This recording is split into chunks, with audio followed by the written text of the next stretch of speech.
MTD Networker here at Ferrositi in Cheltenham, and I'm with Bob.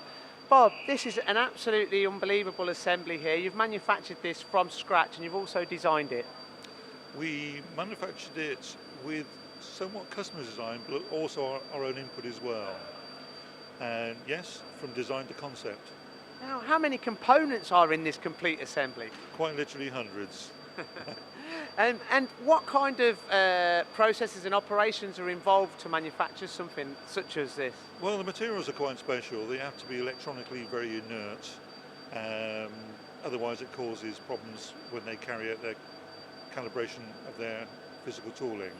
I mean, this really highlights the capabilities that you have here at Ferrositi Evolution. I mean, from milling, turning, fabrication, design to manufacture. Do you like taking on projects like this?